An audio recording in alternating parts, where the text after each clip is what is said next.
السلام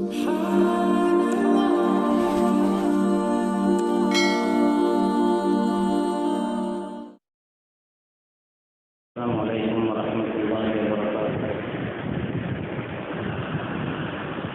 إن الحمد لله نحمده ونستعينه ونستغفره ونؤمن به ونتوكل عليه ونعوذ بالله من شرور أنفسنا ومن سيئات أعمالنا.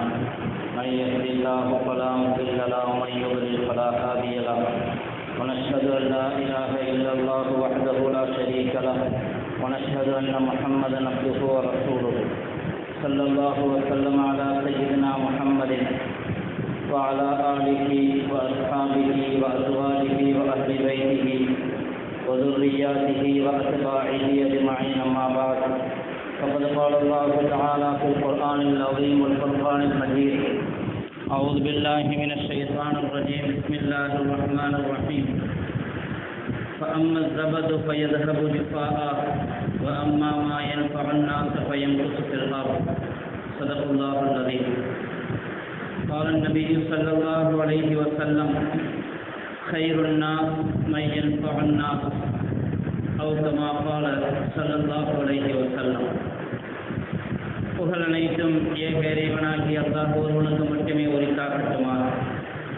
அல்லாஹினுடைய சலாத்தும் சலாமும் அன்பும் அருளும் நம் உயிரினும் மேலான முஹம்மது ரசூலுல்லாஹி ஸல்லல்லாஹு அலைஹி வஸல்லம் அவர்களின் மீதும், அன்னவர்களுடைய தோழர்கள், குடும்பத்தார்கள், அவர்களை பின்பற்றி வந்த தாபிஈன்கள், தபஅ தாபிஈன்கள், ஃபுகஹாக்கள், ஷுஹதாக்கள், நல்லவர்கள் நம் அனைவரின் மீதும் என்றென்றும் நின்று நிலவட்டுமாக. அல்லாஹினுடைய மேலான ரஹ்மத்தையும் அவனுடைய பொருத்தத்தையும் பெற்றுக்கொண்ட நல்லடியார்களுடைய கூட்டத்திலே அல்லாஹ் நம்மை கபூல் செய்தருள்வானாக. வாழும் காலமெல்லாம் நிம்மதியாகவும் ஆரோக்கியமாகவும் வாழக்கூடிய பெரும் பாக்கியத்தை அல்லாஹ் நம் அனைவருக்கும் தந்தருள்வானாக. ரமதானில் செய்த குறைவான நல்ல அமல்களை அல்லாஹ் நிறைவாக கபூல் செய்தருள்வானாக. கண்ணியத்திற்குரியவர்களை, ரமதானை முடித்துவிட்டு நாம் அடுத்த இயல்பான வாழ்க்கையை நோக்கி திரும்பிக் கொண்டிருக்கிறோம். ரமதானில் செய்த அமல்கள், நம்முடைய தொழுகை, நோன்பு, தான தர்மங்கள், அதே போன்று நின்று வணங்கிய நபிலான வணக்க வழிபாடுகள் எல்லாம் அது ரமதானோடு முடிந்து போய்விடாமல் தொன்று தொட்டு ரமதானுக்கு பிறகும் அடுத்த ரமதான் வரையிலும் மட்டுமல்ல, நம்முடைய ஆயுள் உள்ள வரையிலும் அல்லாஹ் நம்மை அந்த அமல்களின் மீது இஸ்திகாமத்தாக இருப்பதற்கு தௌஃபீக் செய்தருள்வானாக. கண்ணியத்திற்குரியவர்களே, இப்பொழுது ஒரு ஈத் முடிந்த நிலையிலே நாட்டிலே ஒரு அரசியல் ரீதியான ஒரு பிரச்சனை ஏற்பட்டிருக்கிறது. வக்ஃப் திருத்த சட்டம் என்கிற ஒரு மசோதா தாக்கல் செய்யப்பட்டு அது பாராளுமன்றத்திலும் அதே போன்று மேல் சபையிலும் நிறைவேற்றப்பட்டிருக்கிறது. வக்ஃப் என்று சொன்னால் நாம் அடிக்கடி சமீப காலமாக கேட்கின்ற வார்த்தை. வக்ஃப் என்ற வார்த்தையை நாம் திரும்ப திரும்ப கேட்டுக்கொண்டிருக்கிறோம்.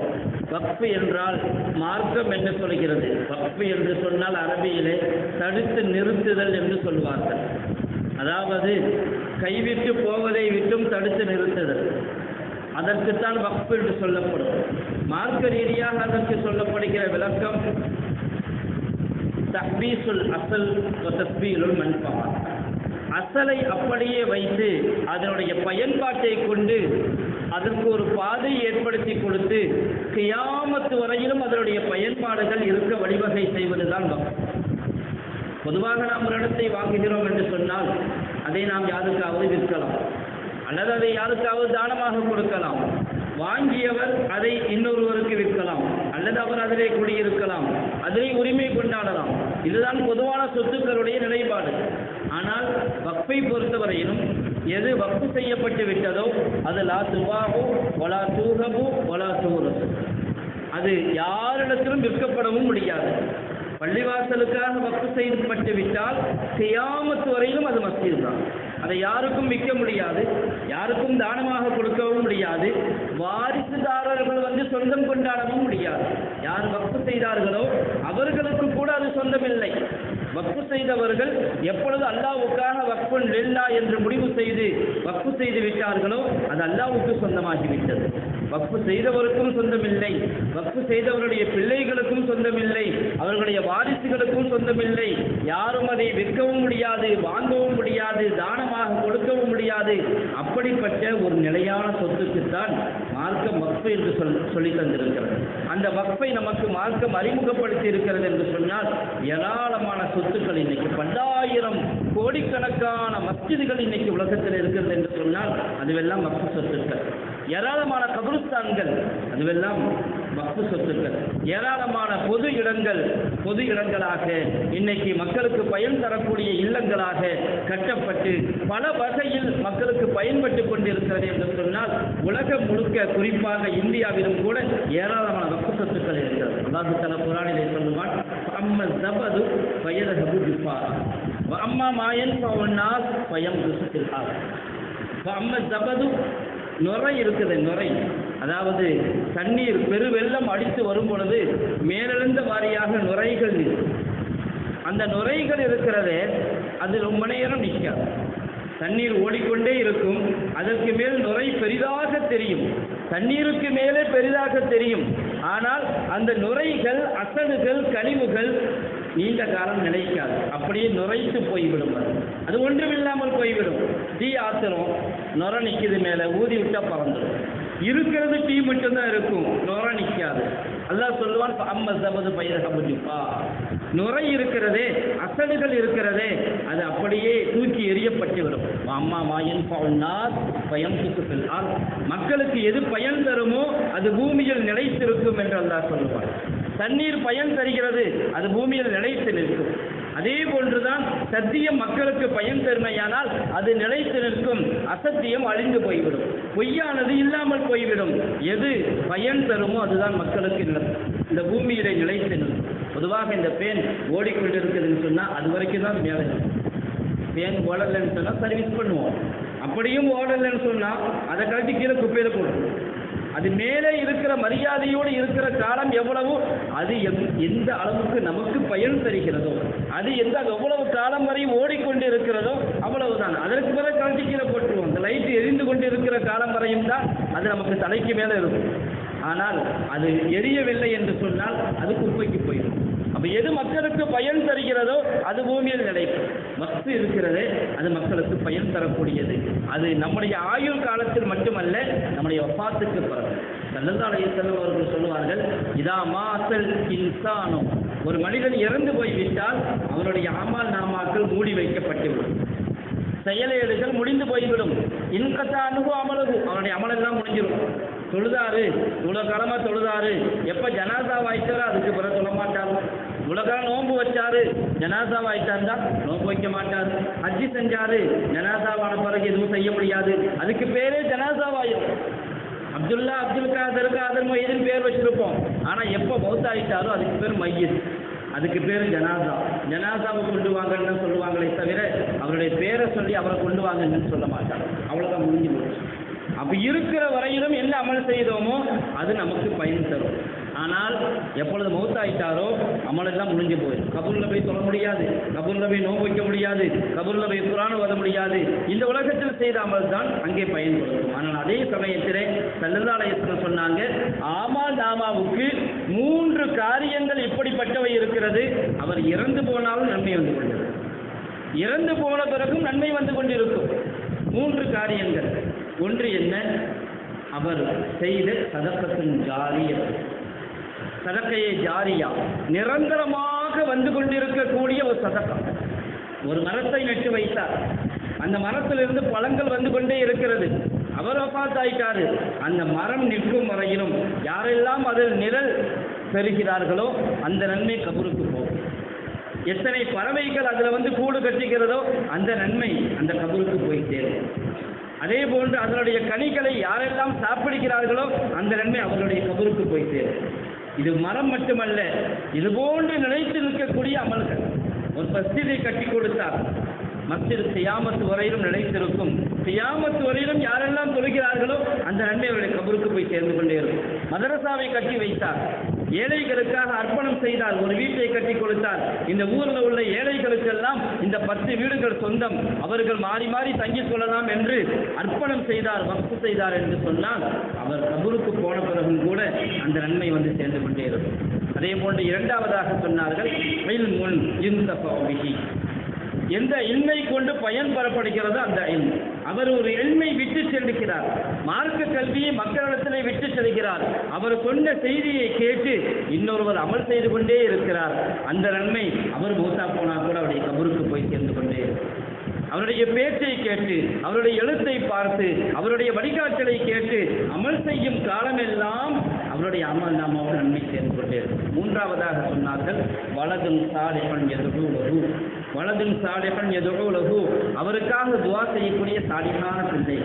நம்ம வஃபாத்தான பிறகு நம்முடைய பிள்ளைங்க இப்படி இருக்கணும், தந்தையை தாயை நினைத்து துஆ செய்பவர்களாக இருக்கணும். ரப்பி ரஹம்ஹுமா கமா ரப்பயானி சகீரா, யா அல்லாஹ் எங்களுக்கு சிறு பிள்ளையாக இருக்கும் பொழுது இரக்கம் காட்டி வளர்த்தார்களே, அதே போன்று நீ அவர்களுக்கு ரஹ்மத் செய் என்று துஆ செய்யக்கூடிய பிள்ளைகளை விட்டு செல்ல வேண்டும். நம்ம மூத்தா போயிட்டா கூட, கபருக்கு போயிட்டா கூட நம்முடைய பிள்ளைகளுடைய துஆ நம்முடைய கபருக்கு வந்து சேர்ந்து கொண்டே இருக்கும். இந்த 3 காரியங்களை ஸல்லல்லாஹு அலைஹி வஸல்லம் தனியாக சொன்னார்கள். கபருக்கு போனாலும் ஆமால் நாமாவிலே நன்மையை கூட்டி தரும். அப்படிப்பட்ட உன்னதமான காரியங்களில் ஒன்றுதான் வக்ஃப். இன்னைக்கு நாட்டிலே இராணுவத்துக்கு பிறகு, ரயில்வே துறைக்கு பிறகு அதிகமான சொத்துக்கள் கொட்டி கிடக்கிற இடம் வக்ஃப். ஏராளமான சொத்துக்கள். ஆனால் அந்த வக்ஃபை இவ்வளவு காலமாக நாம் எந்த அளவுக்கு தெரிந்திருக்கிறோம்? இன்னும் சொல்ல போனால் இந்த நாட்டிலே உண்மையிலேயே எவ்வளவு வக்ஃப் சொத்துக்கள் இருக்கிறது என்று நமக்கு இன்னும் முழுமையாக தெரியாது. ஆரம்ப காலம் முதற்கொண்டு அதனுடைய பதிவேடுகளை வைத்து பாதுகாத்து நாம் அடுத்த தலைமுறைக்கு கொண்டு போய் சேர்க்க வேண்டியது நம்முடைய கடமை. நம்முடைய காலத்தில் எவ்வளவு வக்ஃப் சொத்துக்கள் இருக்கிறதோ, நம்முடைய பராமரிப்பின் கீழ் எவ்வளவு வக்ஃபுகள் இருக்கிறதோ அதை பாதுகாத்து அதனுடைய பதிவேடுகளை பாதுகாத்து அடுத்த தலைமுறைக்கு கொண்டு போய் சேர்க்க வேண்டும். கியாமத் வரையிலும் போய் சேர வேண்டும் என்று சொன்னால் அதற்கான பாதுகாப்பு இருக்க வேண்டும். உஸ்மான் ரலியல்லாஹு தஆலா அன்ஹு அவர்கள் வேறு ரூமா என்ற கிணற்றை வாங்கி வக்ஃப் செய்தார்கள். ஏறத்தாழ 36,000 திர்ஹம் கொடுத்து வாங்கினாங்க. 36,000 திர்ஹம். ஒரு திர்ஹம்ங்கிறது 3 கிராம் வெள்ளிங்க. 36,000 திர்ஹம் கொடுத்து அந்த கிணற்றை வாங்கி முஸ்லிம்களுக்காக வக்ஃப் செய்தார்கள். அல்லாஹ்வுடைய உதவியினால் இன்று வரையிலும் பீரே உஸ்மான் என்கிற பெயரில் சவுதியில் இன்னைக்கும் அது நிர்வகிக்கப்படுகிறது. இன்றும் அந்த கிணற்றிலிருந்து தண்ணீர் வந்து கொண்டிருக்கிறது. ஹஜ்ரத் உஸ்மான் ரலியல்லாஹு தஆலா கபருக்கு இன்னைக்கு நன்மை போய் சேர்ந்து கொண்டிருக்கிறது. வக்ஃப் பாதுகாக்கப்பட்டதனால். ஆனால் நம்ம அதில் கவனக்குறைவாக இருந்ததினால், வக்ஃபினுடைய அருமை தெரியாததினால், இன்னும் சொல்ல போனால் வக்ஃப் என்றால் என்னவென்றே தெரியாமல் நம்முடைய நீண்ட காலம் கழிந்து போயிடும். நீண்ட காலம் ஏதாவது பிரச்சனை வரும்பொழுது தான் அதை பற்றி பேசுவோம். இன்னைக்கு வக்ஃப் திருத்த சட்ட மசோதா அதை ஏறத்தாழ ஒரு 5-6 மாதங்களுக்கு முன்னால் தாக்கல் செய்தார்கள். கடுமையான எதிர்ப்பு வந்தது என்பதற்காக நாடாளுமன்ற கூட்டுக்குழுவுக்கு அனுப்பினார்கள். மீண்டும் நாடாளுமன்ற கூட்டுக்குழுவில் எதிர்க்கட்சிகள் கொடுத்த ஆலோசனையை பெருவாரியாக நிராகரித்துவிட்டு அவர்களுடைய திட்டத்தின்படியே இன்று நேற்று முந்தா நாள் 2 நாட்களாக, அதுவும் இரவு 2 மணிக்கு வாக்கெடுப்பு நடக்கும். ஏறத்தாழ 12 மணி நேரங்கள் விவாதங்கள் செய்து ஆளும் கட்சியும் எதிர்க்கட்சிகளும் மாறி மாறி விவாதம் செய்து 12 மணி நேரத்தினுடைய விவாதத்திற்கு பிறகு நள்ளிரவு 2 மணியில் வாக்கெடுப்பு நடத்தி அந்த வக்ஃப் சட்டத்தை, திருத்த சட்டத்தை அதை சட்டமாக ஆக்கியிருக்கிறார்கள். அது தாக்கல் செய்யப்பட்டு அது மட்டுமல்ல, அது சட்டமாக அங்கீகரிக்கப்பட்டும் விட்டது. இன்னும் ஒரே ஒரு வேலை மட்டும்தான் பாக்கி இருக்கிறது. அது குடியரசுத் தலைவருடைய ஒப்புதலுக்காக காத்திருக்கிறது. அதற்கு பிறகு அது நடைமுறைக்கு வந்துவிடும். ஆனால் அது நடைமுறைக்கு வந்தால் எவ்வளவு பெரிய சிக்கல்கள் ஏற்படும், அதன் மூலமாக எவ்வளவு பெரிய சிக்கல்கள் ஏற்படும் என்பதை நாம் யோசிக்க வேண்டியது. ஏராளமான வக்ஃப் சொத்துக்கள் நம்மிடமிருந்து பறிக்கப்படலாம். ஏராளமான வக்ஃப் சொத்துக்கள் நம்மிடமிருந்து பறிக்கப்படலாம். ஏனென்று சொன்னால் அதனுடைய அம்சங்கள் எல்லாம் அப்படியானவை. வக்ஃபை பொறுத்தவரையிலும் மார்க்க வல்லுநர்கள் இவ்வளவு தெளிவாக சொல்லியிருக்கிறார்கள். ஷர்துல் வாசிப் கனசி ஷாரி, வக்ஃப் செய்தவர் என்ன நிபந்தனையிட்டாரோ அது அல்லாஹ்வும் அல்லாஹ்வுடைய தூதரும் மார்க்கம் என்ன சொன்னதோ அதே போன்று ஏற்று அமல் செய்ய வேண்டும். 5 நேர தொழுகை கட்டாயம், ஒவ்வொரு ரக்காத்திலையும் சூரத்துல் ஃபாத்திஹா ஓதணும் கட்டாயம், கண்டிப்பாக செஞ்சாகணும். அதே மாதிரி தான் வக்ஃபு செஞ்சவர் சொன்னார், இதை மஸ்ஜிதுக்காக மட்டும்தான் பயன்படுத்தணும்னு சொன்னாருண்டா அதுக்கு மாற்றமாக யாரும் செயல்படுத்த முடியாது. மஸ்ஜிதை ஒரு காலம் கபுருஸ்தானாக மாற்ற முடியாது, அது மஸ்ஜிதாக மட்டும்தான் செயல்படும். இது மதரசாவுக்காக மட்டுமே நான் வக்ஃபு செய்கிறேன் அப்படின்னு சொல்லிட்டாருன்னா கியாமத்து வரையிலும் அது மதரசாவுக்காக மட்டுமே அமல்படுத்தணும். அதை எந்த மாற்றமும் செய்ய முடியாது. யாருக்கும் மாற்றக்கூடிய அதிகாரத்தை மார்க்கம் கொடுக்கவில்லை. வக்ஃபு செய்தவர் என்ன சொன்னாரோ அதுதான். ஆனால் இன்னைக்கு இந்த சட்டங்கள் இருக்கிறதே, அரசாங்கம் என்ன நினைக்கிறதோ அப்படி செயல்படுத்திக் கொள்ளலாம் என்கிற அம்சங்கள் எல்லாம் அதில் இருக்கிறது. இது அப்பட்டமாக நம்முடைய மத விவகாரங்களில் தலையிடுவது, மார்க்கத்திற்கு முரணாக, மார்க்கம் சொல்லக்கூடிய நிபந்தனைகளுக்கு முரணாக அவர்களாக சில ஷரத்துகளை கொண்டு வருகிறார்கள். அரசு எப்படி செய்கிறதோ, எப்படி நினைக்கிறதோ அப்படி அதை செலவிட்டுக் கொள்ளலாம் என்று சொன்னால் மார்க்கத்தினுடைய சட்டம் என்னாவது? ஷர்துல் வாகிஸ் கனஸ்து ஷாரி என்று ஃபுகஹாக்கள், மார்க்க வல்லுநர்கள் சொல்லி வைத்திருக்கிறார்கள். வக்ஃபை அவர் எதற்காக வக்ஃப் செய்தாரோ அதற்காகத்தான் செலவு செய்ய வேண்டும். அது மட்டுமல்ல, ஒருத்தர் வக்ஃபு செய்யணும்னு சொன்னால் 5 வருஷம் முஸ்லீமாக இருக்கணும்னு நிபந்தனை வச்சுக்கிறாங்க. ஒருத்தர் வக்ஃபு செய்யணும்னா 5 ஆண்டு காலம் அவர் முஸ்லீமாக இருந்திருக்க வேண்டும். ஆனால் மார்க்க ரீதியாக 5 ஆண்டு காலம் முஸ்லீமாக இருக்க வேண்டும் என்கிற நிபந்தனை எல்லாம் கிடையாது. முஸ்லீம்கள் யார் வக்ஃப் செய்தாலும் செல்லும். மட்டுமல்ல, முஸ்லீம் அல்லாதவர்கள் கூட வக்ஃப் செய்யலாம், செய்திருக்கிறார்கள். அவுரங்கசீபுடைய ஆட்சி காலத்தில் அவர் புத்தகையாவுக்கு ஏராளமான சொத்துக்கள் எழுதி வச்சார். அவுரங்கசீப் முஸ்லிம்களும் ஏராளமாக மாற்று மதத்தவர்களுக்கு கொடுத்திருக்கிறார்கள். முஸ்லிம் அல்லாதவர்களும் முஸ்லிம்களுக்கு நிறைய கொடுத்திருக்கிறார்கள். மார்க்க ரீதியாக முஸ்லிம்கள் தான் வக்ஃப் செய்ய வேண்டும் என்கிற கட்டாயம் கிடையாது. முஸ்லீம் அல்லாதவர்களும் வக்ஃப் செய்யலாம். ஒரு மஸ்ஜிதுக்கு ஒரு முஸ்லீம் அல்லாதவர் இடம் கொடுக்கிறாருன்னு சொன்னால் அதுவும் வக்ஃபாகும். வக்ஃப் செய்தால் அதுவும் வக்ஃபாகும். ஆனால் இன்னைக்கு சட்டம் என்ன சொல்லுது? முஸ்லீமா இருந்தால் கூட வக்ஃப் செய்ய முடியாது. 5 வருஷம் முஸ்லீமா இருக்கணும். அவர் 5 வருஷம் முஸ்லீமாக இருந்தது யாருக்கு தெரியும்? அவர் 5 வருஷம் முஸ்லீமாக இருந்தாரா இல்லையா? இல்லைங்க இன்னும் 5 வருஷம் ஆகலைங்க அப்படின்னு தடை கூட விதிக்கலாம். யாருக்கு தெரியும்? அதுவெல்லாம் அவருடைய தனிப்பட்ட பிரச்சனை அதுவெல்லாம். ஆனால் இப்படியான நிபந்தனைகள், இது மட்டுமல்ல, இதற்கு பிறகு அது மாவட்ட ஆட்சியர்கள் தான் முடிவு செய்ய வேண்டும் பிரச்சனை என்று வந்துவிட்டார். அது வக்ஃபினுடைய தீர்ப்பாயத்தினுடைய அதிகாரத்தை குறைத்து அது கலெக்டர்கிட்ட ஒப்படைக்கிறது. கலெக்டர் என்ன செய்வாங்க? இப்பொழுது பார்க்கிறோம், சின்ன சின்ன பிரச்சனைகளுக்கும் கலெக்டர் ஆஃபீஸுக்கு அலையலாம். பணம் செலவழிக்க வேண்டியிருக்கு, லஞ்சம் கொடுக்க வேண்டியிருக்கிறது. எந்த காரியமாக லஞ்சம் இல்லாமல் நடத்துறதில்லை, எல்லாத்துக்கும் லஞ்சம் கொடுக்க வேண்டியிருக்குது.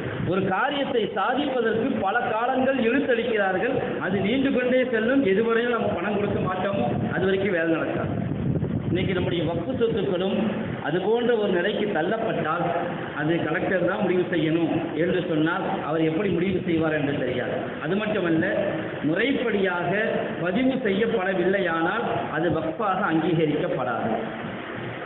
எத்தனையோ சொத்துக்கள் இருக்குது. இன்னைக்கு 300 ஆண்டு காலத்துக்கு முன்னால் செய்த வக்ஃபுகள் எல்லாம் இருக்குது. பல 100 ஆண்டு காலத்துக்கு முன்னால் செய்த வக்ஃபுகள் எல்லாம் இருக்குது. அதுக்கெல்லாம் இன்னைக்கு தஸ்தாவேஜுகளை தேடி பார்க்க முடியாது.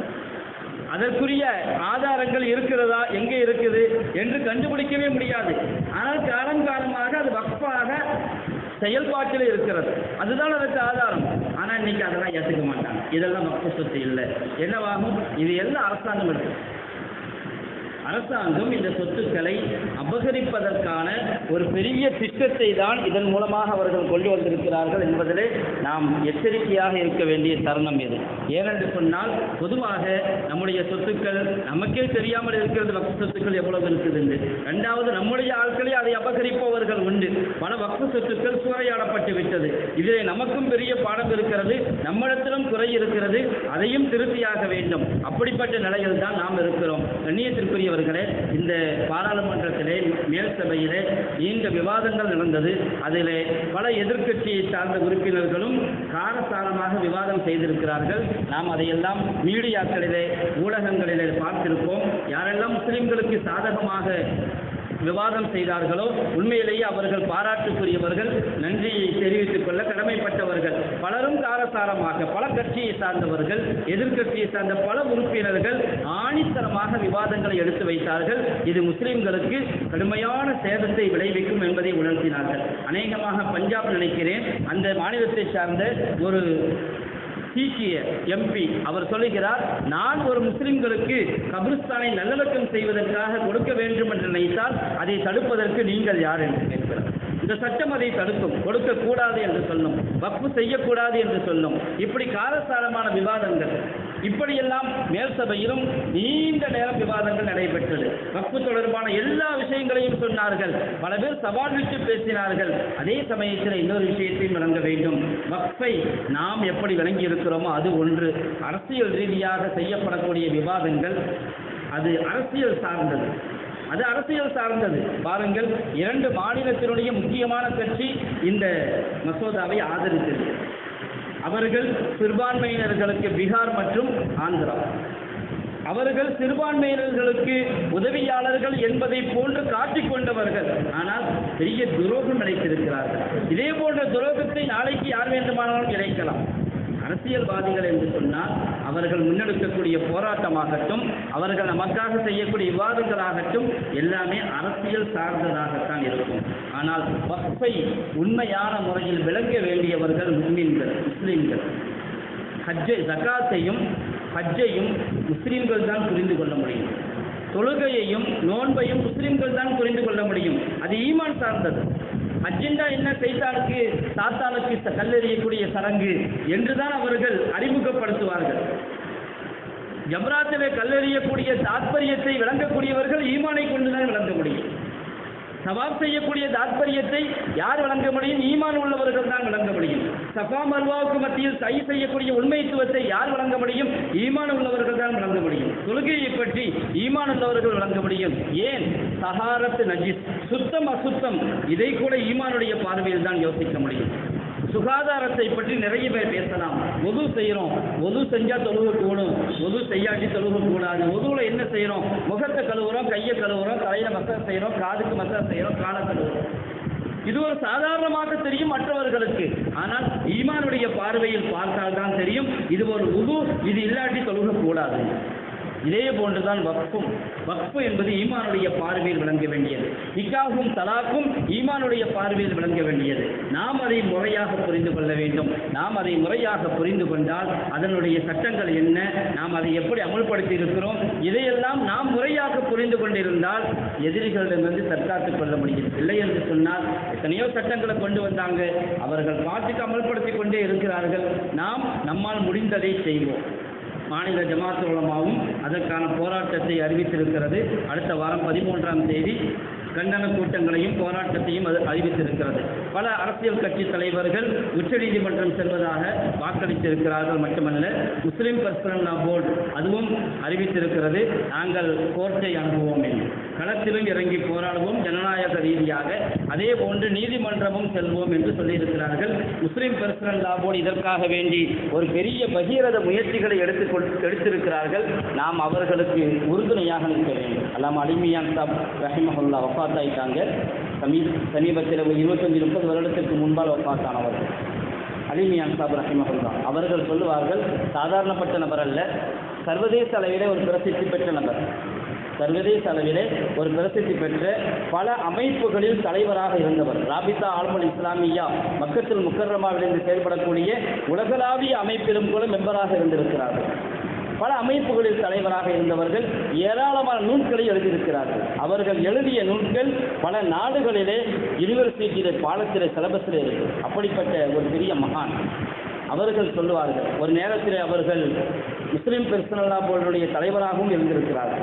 ஷாபானு வழக்கு நடந்த சமயத்தில் முஸ்லிம்கள் கொதித்தெழுந்தார்கள். ஏறத்தாழ 1980களில் நடந்த சம்பவம் அது.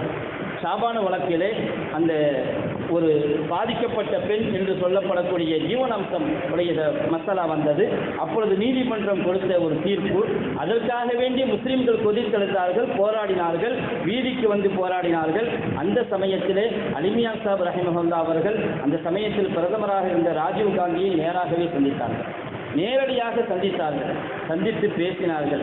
தயவு செய்து முஸ்லிம்களுடைய உணர்வுகளை புரிந்து கொள்ளுங்கள். சொன்ன வார்த்தை இதுதான்.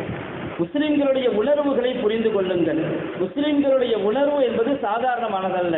அவர்கள் இஸ்லாத்திற்காகவே வாழ்பவர்கள், இஸ்லாத்தின் மீதே வாழ்பவர்கள். இஸ்லாத்தை கொஞ்சமும் விட்டுக் கொடுக்க மாட்டார்கள், ஷரிய சட்டத்தை கொஞ்சமும் விட்டுக் கொடுக்க மாட்டார்கள். உணர்வுகளை புரிந்து கொண்டு நடவடிக்கை எடுங்கள் என்று சொன்னார்கள். கேட்டு அந்த அப்போதைய அரசு பாராளுமன்றத்திலேயே சட்டம் இயற்றியது முஸ்லிம்களுக்கு சாதகமாக. ஆனால் இப்பொழுது அப்படியான ஒரு அரசாங்கம் இல்லை. இப்பொழுது அப்படியான ஒரு அரசாங்கம் இல்லை. நமக்கு எதிராக சட்டம் கொண்டு வருபவர்கள் தான் இருக்கிறார்கள். அலிமியான் சாப் ரஹிமஹுல்லாஹ் அவர்கள் சொல்லுவார்கள், ஒரு செய்தியை சொல்லுவார்கள். அதாவது, முஸ்லிம்களை நீங்கள் தஹஜ்ஜுத் தொழக்கூடியவர்களாக ஆக்குங்கள், 5 நேரம் தொழக்கூடியவர்களாக ஆக்குங்கள். ஆனால் அதோடு நிறுத்திக் கொள்ளாதீர்கள். உம்மத்து முழுக்க தஹஜ்ஜுத் தொழட்டும், அப்படிப்பட்ட ஒரு சமுதாயத்தை உருவாக்குங்கள். 5 நேரம் பாபந்தியாக, நியமமாக, உறுதியாக, நிரந்தரமாக தொழக்கூடிய ஒரு சமுதாயத்தை உருவாக்குங்கள். அதே சமயத்தில் அரசியல் விழிப்புணர்வையும் ஏற்படுத்துங்கள். சொல்லுவார்கள் அலிமியான் சாப் ரஹிமஹுல்லாஹ், அரசியல் விழிப்புணர்வை ஏற்படுத்துங்கள், நாட்டினுடைய சூழலை மக்களுக்கு தெரியப்படுத்துங்கள். அரசியல் விழிப்புணர்வை ஏற்படுத்தி அவர்களுக்கு அரசு ரீதியாக நாம் எதை எதிர்கொண்டிருக்கிறோம் என்பதை புரிய வையுங்கள். அப்படி நீங்கள் செய்யவில்லை என்று சொன்னால் ஒரு நேரம் இப்படி வரும், தஹஜ்ஜுத் தொழ மாட்டாங்கன்னு இல்லை, 5 நேர தொழுகைக்கு கூட தடை விதிக்கப்படும் உங்களுக்குன்னு சொன்னாங்க. வஃபாத் ஆயிட்டாங்க. ஏறத்தாழ 30 ஆண்டுகள் கழிந்து ஓடிவிட்டது அவர்கள் வஃபாத்தாகி. அவர்கள் சொன்ன வார்த்தை, நீங்கள் நாட்டினுடைய நிலையை உணரவில்லை என்று சொன்னால், அதற்காக முயற்சிக்கவில்லை என்று சொன்னால், தஹஜ்ஜுத் தொழுபவர்கள் அல்ல, 5 நேர தொழுகைக்கு கூட உங்களுக்கு தடை விதிக்கக்கூடிய சூழல் ஏற்படலாம், எச்சரிக்கையாக இருங்கள் என்று சொன்னார்கள். இதை நாம் மனதில் வைத்துக் கொண்டிருக்க வேண்டும். இந்த சமயத்திலே நாம் நம்முடைய இஸ்லாத்தின் மீது ஸ்ட்ராங்காக, உறுதியாக இருக்க வேண்டிய ஒரு நிலையில் நாம் இருக்க வேண்டும். முதலாவது நம்முடைய குறைகளை சரி செய்ய வேண்டும். வக்ஃப் சொத்துக்கள், பொது சொத்துக்களை நாம் எப்படி பராமரிக்கிறோம், எப்படி பாதுகாக்கிறோம், பள்ளிவாசலுடைய ஃபேனாக இருக்கட்டும், லைட்டாக இருக்கட்டும், எந்த பொருளாக இருக்கட்டும், அதை பொறுப்புணர்வோடு செயல்படுத்துகிறோமா, அனுபவிக்கிறோமா, ரொம்ப முக்கியம். பொது சொத்து விஷயத்திலே ஒவ்வொரு பைசாவுக்கும் கூட கியாமத்திலே கேள்வி கணக்கு உண்டு. இதிலே நாம் முதலில் எச்சரிக்கையாக இருக்க வேண்டும். அப்பொழுதுதான் எதிரிகளிடமிருந்து நமக்கு என்னவெல்லாம் வருகிறதோ அதை விட்டுமெல்லாம் நம்மை தற்காத்துக் கொள்ள முடியும். அல்லாஹு ஜல்ல ஷானஹு தஆலா தௌஃபீக் செய்தல்வானாக. இந்த கொடூரமான கொடுமையான சட்டத்தை கொண்டு நம்மை அடக்க நினைக்கும் இந்த அநியாயக்காரர்களுக்கு அல்லாஹ் நல்ல ஒரு முடிவு செய்தல்வானாக. அநியாயக்காரர்களுடைய சூழ்ச்சியை விட்டு இந்த சமுதாயத்தை பாதுகாத்தல்வானாக. அநியாயக்காரர்களுடைய எல்லா விதமான தந்திரங்களை விட்டும் இந்த சமுதாயத்தை பாதுகாத்தல்வானாக. அல்லாஹு ஜல்ல ஷானஹு தஆலா முஸ்லிம்களை வக்ஃப் சொத்துக்களை முழுமையாக இறுதி வரையிலும் பாதுகாத்தல்வானாக. அதற்காக களம் இறங்கக்கூடிய, அதற்காக உற்சாகமாக செயல்படக்கூடிய உம்மத்தாக இந்த உம்மத்தினரை ஆக்குவானாக. உண்மையான முஸ்லிம்களாக நம்மை வாழச் செய்தல்வானாக. வாஹிரு தஅவானா அல்ஹம்துலில்லாஹி ரப்பில் ஆலமீன். அஸ்ஸலாமு அலைக்கும்.